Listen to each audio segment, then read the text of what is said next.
भगवान द्वारा कहे गए कलयुग के 5 सत्य कृष्ण ने पहले ही बता दिए थे। कलयुग के 5 सत्य महाभारत हिंदू का ही नहीं बल्कि संपूर्ण मानव जाति का ग्रंथ है। इससे प्रत्येक मानव को अच्छी शिक्षा और मार्ग मिल सकता है। प्रत्येक मनुष्य को ये पढ़ना चाहिए। महाभारत में जीवन से जुड़ा कोई भी विषय नहीं है। इसका वर्णन किया गया है और इसमें जीवन का कोई समाधान नहीं है।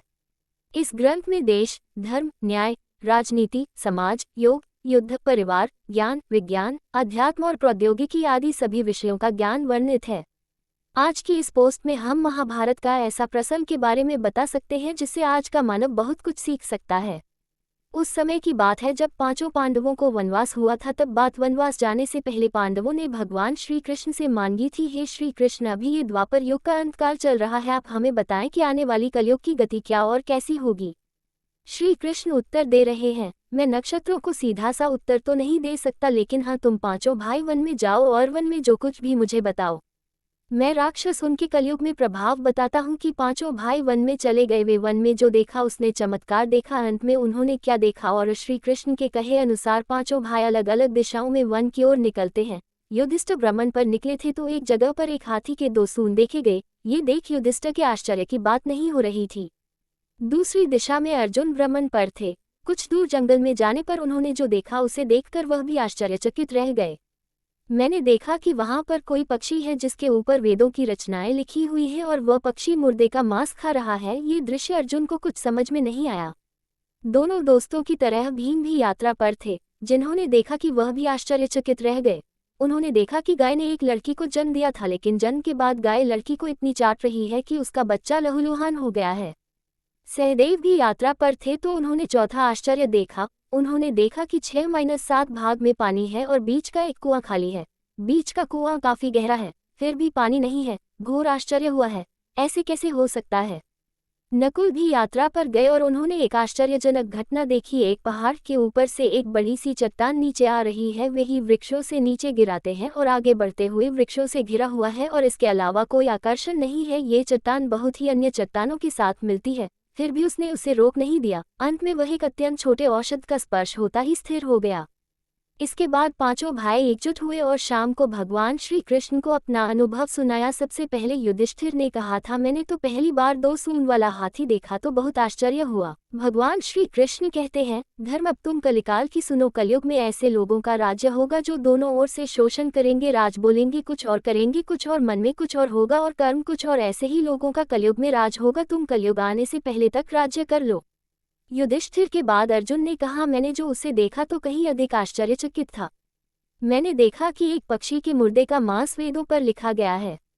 श्री कृष्ण कहते हैं, कलयुग में ऐसे लोग कहेंगे जो बड़े ज्ञानी कहलाएंगे, विज्ञान की चर्चा करेंगे, लेकिन उनके आचरण राक्षसी होंगे। वह बड़े पंडित और विद्वान कहलाएंगे। ये देखेंगे कि कौन सा इंसान कब मरा और हमारे नाम से संपत्ति कर जाए। हे अर्जुन, संस्था के व्यक्तिगत विचार जानेंगे, कौन सा इंसान मरे और संस्था हमारा नाम पर हो जाए। हर जाति धर्म पर प्रमुख सिद्धांत पर बैठे विचार करेंगे कि कब किसका श्राद्ध हो और कौन सा पद किस पद से हटे और हम उस पर चढ़ जाएं। फिर भी बड़े लोग हो जाएं, लेकिन उनकी दृष्टि धन और पद के ऊपर ही रहेगी।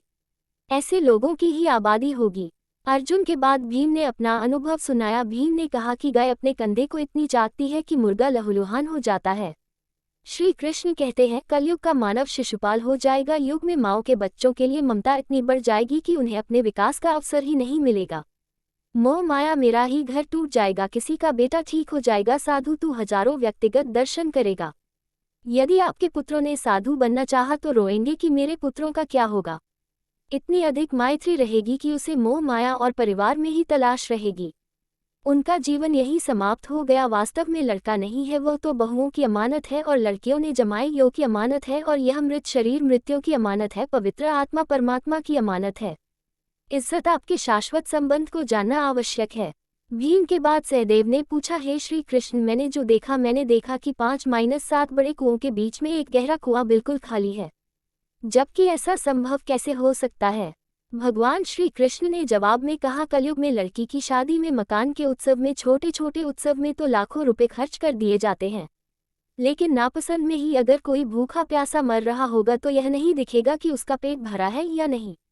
उनका अपना ही सागा भूख से मर जाएगा। उन्हें देखेंगे अन्य और मनोरंजन मांस भक्षक शैली और जश्न में पैसे उड़ाएंगे। किसी के दो वसुन पूछने में उनकी रुचि ना होगी।